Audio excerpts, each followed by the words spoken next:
sisters purchased the land in 1949 and added some more acreage in 1951.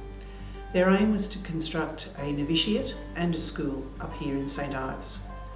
The first novices arrived on the 1st of February, which coincidentally is St Bridget's feast day, and that was in 1959. The convent was a novitiate until 1984, and the sisters lived on site until May of that year. Well, 50 years ago, I walked up that long driveway to the convent where I would be doing my training as a Brigidine sister. The convent had recently been purpose-built as the training centre for sisters. At the time, the convent and Synon were the only two buildings on this expansive property. Each morning and evening, I'd hear concerts of birdsong. There were an abundance of wildflowers during spring, wildflowers of all kinds of colours. You can imagine how isolated it was for the sisters back in 1954. The first building that was constructed on site was the Synon building, named after Sister John Synon, and she was one of the sisters who travelled from Ireland to Canamble in 1883. Sister Romuald was the first principal, and she was assisted by Sister Adrian Small. There were 9 girls who started in the school, and Sister Romuald and Sister Adrian taught everyone. Well, because of Mum's great affiliation with the Brigidines, I was sent to primary school at Holy Family Linfield, which was run by the Brigidines, and then on to this great school in 1955.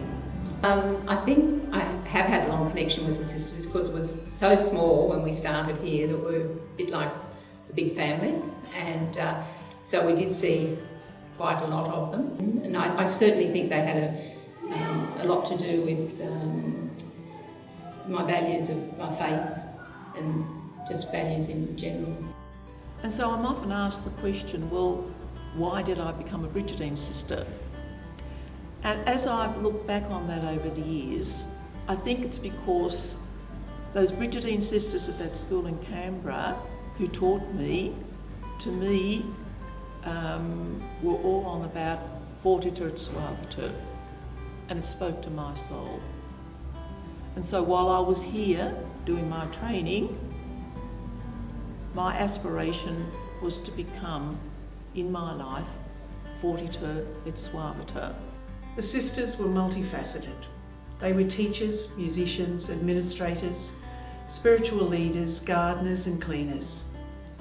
The current school is a result of their commitment and dedication. It's important to recognise our debt to them. And this art installation represents the strength and gentleness of their contribution to our story, housed in the spiritual heart of the college, our chapel.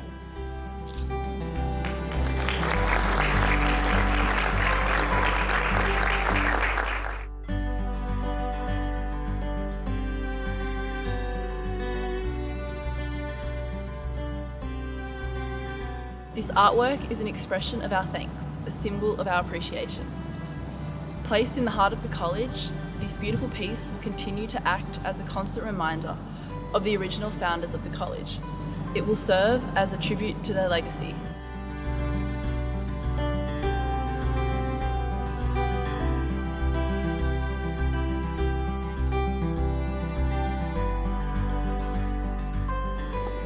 I'm very proud to have been a part of that history and to have witnessed over the years the many changes and developments that have taken place here. The growth in student numbers, the greatly improved facilities, the establishment of the college board, the many academic and sporting achievements, the ever-increasing lay involvement, and so many more. The one thing, however, that has not changed, and I hope never will, and that is the spirit of Fortiter et Suaviter.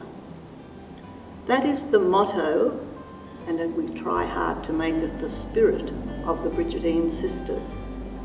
And it's the spirit they tried to instill in this school and in many others too. It means to be strong in your principles, That is, the basic beliefs which determine the way you live your life. But try to be gentle in your interaction with other people as you live out those principles. It is with real pleasure that we reveal to you this art installation in recognition of the Brigidine Sisters and their contribution to us at St Ives. As a current Brigidine student and the college captain for 2016, I would like to say, on behalf of all girls, both past, present and future, how grateful we are for the Brigidine Sisters and their dedication to the life of the college. And I think the sculpture is a beautiful tribute to them. And very important, I think, because when you haven't got the nuns around like you used to have, it's there, you know, there's a nice memory of them. And I extend my thanks to all who have contributed to this beautiful sculpture.